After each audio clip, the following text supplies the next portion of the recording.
मैं नदीम लारी black bamboo media से। उम्मीद एक ऐसा लफ्ज़ है जो हर इंसान की ज़िंदगी में आता है, और ये हर इंसान जब पैदा होने के बाद होश संभालने से लेकर के अपनी मौत तक उम्मीद का सहारा लेकर के जीता है, अपनी सारी उम्मीदों को पूरा करने की कोशिश करता है। हम इस वक्त उम्मीद फाउंडेशन के बानी परवेज़ फ़रीद साहब से बात करने की कोशिश करेंगे और जानना चाहेंगे कि उम्मीद फाउंडेशन को शुरू करने में उसके पीछे क्या वजह रही है, उनको किस तरह की दुश्वारियां आई हैं इस काम को शुरू करने में, और अभी उनका ये काम किस हद तक पहुंचा है। परवेज़ भाई, सबसे पहले तो ये सवाल है कि आपने इस काम को शुरू करने की वजह को किस तरह से आपने देखा और कैसे काम शुरू किया? सबसे पहले तो मैं नदीम सर का शुक्रिया अदा करता हूँ कि आज उन्होंने स्पेशल वक्त निकाल कर हमारे इस इंस्टीट्यूट का विज़िट किया। साथ ही साथ जो ब्लैक बाम्बू इनका जो न्यूज़ चैनल है, बेसिकली ये काफ़ी ये प्रमोट करते हैं ऐसे स्पेशल स्किट्स को या ऐसी सोशल न्यूज़ को हमेशा, तो मैं इनका तहे दिल से शुक्रिया अदा करता हूँ।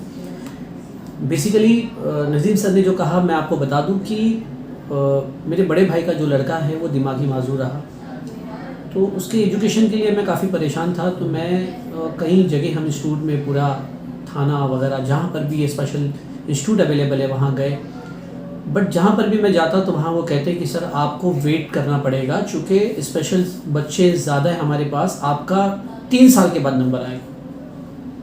जब 3 साल की बात मैंने सुना तो मैंने कहा कि ये तो फिर इसकी एज तो काफ़ी बड़ी हो जाएगी, तो ये कैसे पॉसिबल है। तो आखिर फिर यही डिसाइड किया मैंने कि क्यों ना हो इसकी शुरुआत हम खुद करें, क्योंकि एजुकेशन फील्ड में मैं रहा, ऑलरेडी एक स्कूल मैं चलाता हूँ, रफ़ीका हाई स्कूल। तो फिर ये डिसाइड किया कि ये स्कूल को हम खुद ही बनाते हैं, उसकी शुरुआत करते हैं। तब मैंने एक छोटे से एक मदरसे के किचन से शुरुआत की इसकी, मदरसा फ़ातिमा लिल बनास से। और उसके बाद फिर किस्मत कॉलोनी हम लोग गए, इकबाल मंजिल में, जहाँ 2 बेडरूम, एक हॉल और कहीं शॉप थी। बट एक्टिविटीज़ बहुत अच्छी तरह से हम लोग करते थे। उस वक्त भी हमारे पास स्पेशल एजुकेटर्स थे। तो एक लंबी जर्नी रही। पिछले 2010 से इसकी हमने शुरुआत की, आज तकरीबन 11-12 साल इस इंस्टीट्यूट को हो गए। तो जब मैंने शुरू किया तो लोग जो है काफ़ी मुझ पे हंसते भी थे, मजाक भी उड़ाते थे, क्योंकि एक तो ये इतना बड़ा चैलेंजेस वाला काम है जिसमें माजरीन को पढ़ाना सिखाना, वो भी मुफ्त का, बिना पैसे का। तो जाहिर सी बात है कि जब नीयत हो तो अल्लाह की मदद भी सामने से आती है। तो जो भी मेरा बिज़नेस था, बेसिकली हिंदुस्तान एकेडमी, मैं खुद एक सॉफ्टवेयर हार्डवेयर इंजीनियर हूँ, तो ये इसका जितना सरमाया था, जो मैं अर्न करता था, वो पैसे मैं इसी कामों में लगा देता था, और आज भी वैसे तो यही मामला है। खैर, तो उसके बाद मैंने इस तरह से जर्नी शुरू की, और आज तकरीबन हमारे पास 300+ स्टूडेंट हैं जो अलग अलग कैटेगरी के हम लोग कवर करते हैं, जिसमें दिमागी माजूर भी है, जो बोल सुन नहीं सकते हैं, डेफ एंड डम्ब है, और विजुअली इम्पेयर्ड है, और ख़ास तौर पे CP है, डाउन सिंड्रोम है। तो ऐसे कई स्टूडेंट हैं जो इस इदारे में पढ़ते हैं, और जाहिर सी बात है कि हर एक जो इनकी कैटेगरी है उसके मुताबिक वो टीचर प्रोवाइड करना, वो फैसिलिटीज़ देना, ये बड़ा चैलेंजेस वाली बात है। तो तकरीबन 3-4 साल पहले हमने कॉर्पोरेशंस को एक लेटर लिखा था कि सर किसी तरह से हमें कोई स्पेस आप प्रोवाइड कर दें। तो और काफ़ी मेहनतें रही मेरे कुछ साथियों की, जो वेल विशर्स हैं हमारे, ख़ासतौर पे वर्ल्ड मेमन ऑर्गेनाइजेशंस, और यहाँ के खुद एक MLA हैं डॉक्टर जिशन अवार्ड साहब, साथ यहाँ के लोकल कारपोरेटर्स हैं, थाना के कई कारपोरेटर्स हैं। तो इस कॉज के लिए इन्होंने सबने मिल करके मेरा सपोर्ट किया, और आज ये प्रीमाइसेस हमको उन्होंने मुहैया करी, जिसको हमने बिल्ड किया। तकरीबन इसको बनाने में मुझे 45 लाख के ऊपर खर्च हो चुका है, इसको पूरी तरह इंफ्रास्ट्रक्चर बनाने में।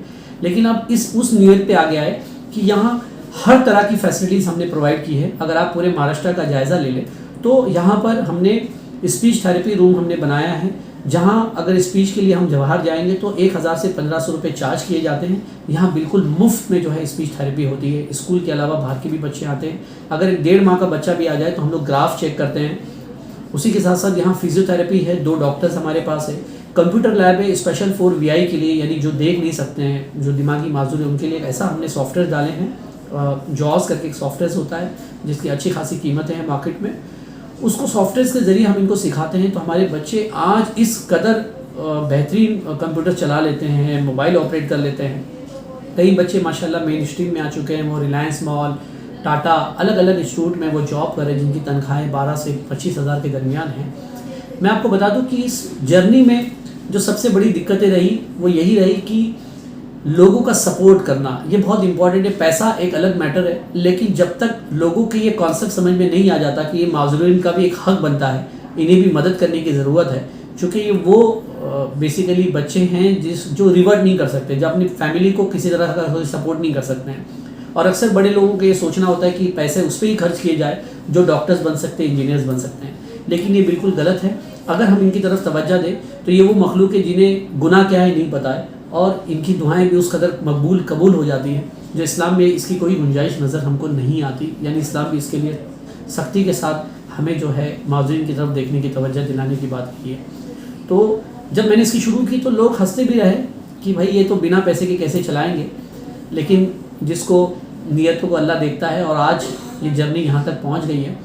तो यहाँ पर हर तरह की फैसिलिटीज़ हैं। एक बच्चा जो हमारे पास आता है उसका IQ लेवल ले करके चेक करने से लेके उसका गोल सिलेक्ट करने से, उसका सर्टिफिकेट, उसका डॉक्यूमेंटेशन बनाना, अकाउंट ओपन करना, disability banana, Aadhaar card, bank account, each and everything, यहाँ तक कि उसकी नीड्स क्या है, उसको अगर फिजियो की ज़रूरत है, उसको स्पीच की ज़रूरत है, उसको इक्विपमेंट चाहिए, चाहे फिर व्हील चेयर हो, ट्राईसाइकिल हो, हैवी मशीन्स हो, कैलिपर शूज़ हो, ये तमाम के तमाम चीज़ें हम बिल्कुल मुफ्त में प्रोवाइड करते हैं।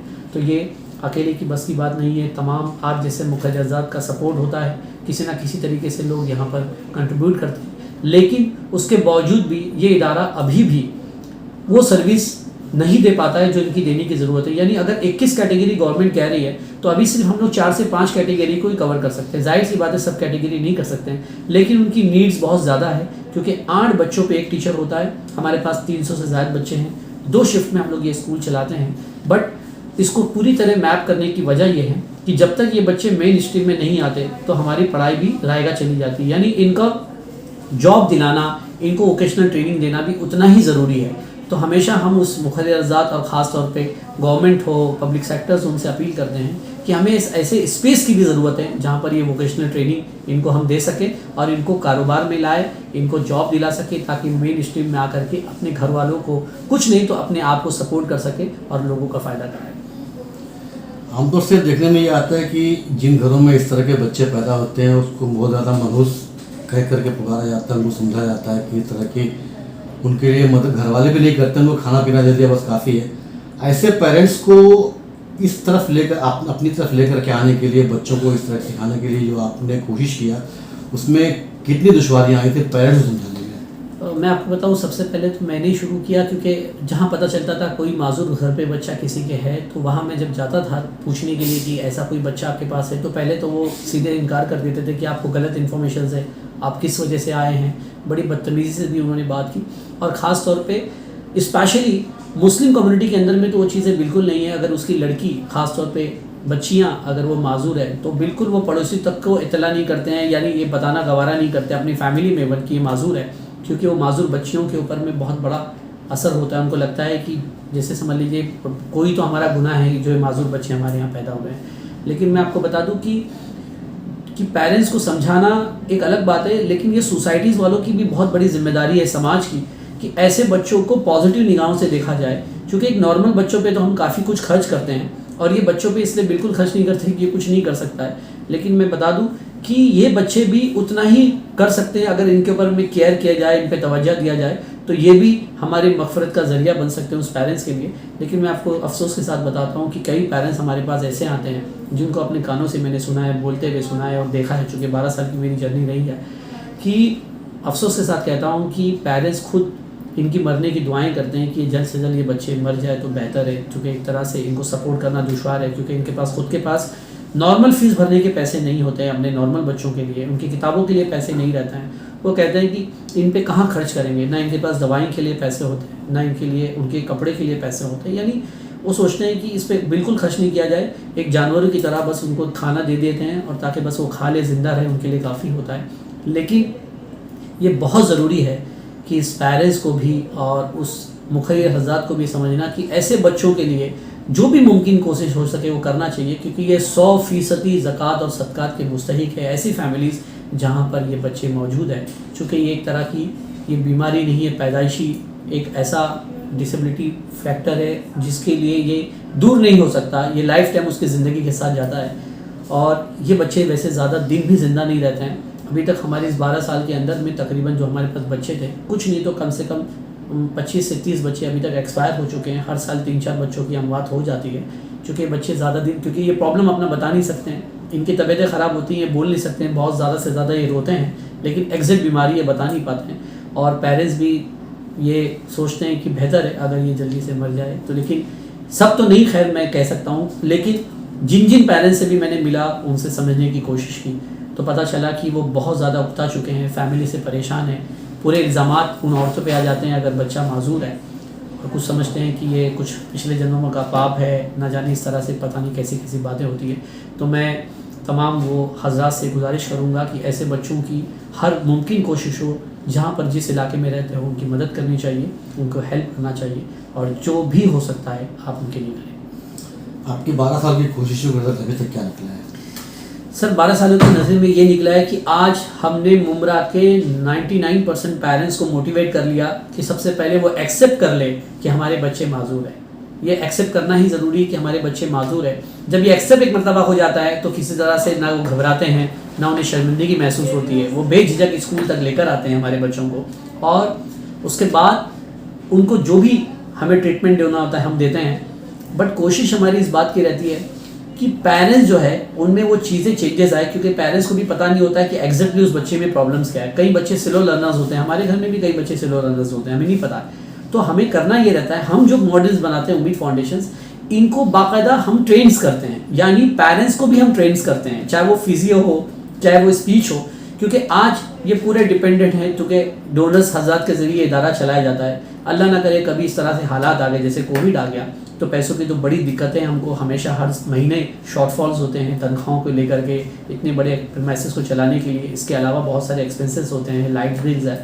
तो हम कोशिश करते हैं कि पेरेंट्स को हम ट्रेन्स करते हैं, और उसकी खुशी इस बात की है कि पेरेंट्स को हम लोग टूल्स भी देते हैं, कुछ इक्विपमेंट्स देते हैं, या तो अगर थोड़े बहुत पैसे हैं तो कंट्रीब्यूट भी करते हैं, और वही पेरेंट्स जो है अपने बच्चों को घरों में ट्रेन्स करते हैं, जिसकी वजह से अच्छा खासा रिजल्ट हमको मिलता है। आज तमाम पेरेंट्स माशाल्लाह वो बहुत खुश है, और तमाम पेरेंट्स हमारे लिए भी दुआएं करते हैं, वो तमाम हज़रात के लिए जो इस कार खैर में हमारे साथ हिस्सेदार है, सबके लिए दुआएं करते हैं। ये माजूर बच्चे जो ज़हनी जिस्मानी तरीके से माजूर होते हैं, ये जिस तरह से समाज और सोसाइटी इनके साथ जो रवैया अपनाती है, ये बिल्कुल ही गलत है।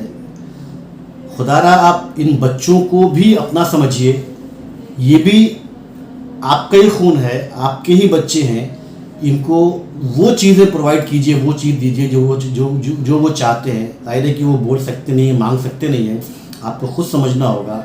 ऐसे में उम्मीद फाउंडेशन ने काम शुरू किया, ये आपके लिए गोल्डन चांस भी है कि आप यहाँ पे इनके साथ जुड़े, अपने बच्चों को लेकर के आए, समझें और समझाने की कोशिश करें लोगों को भी।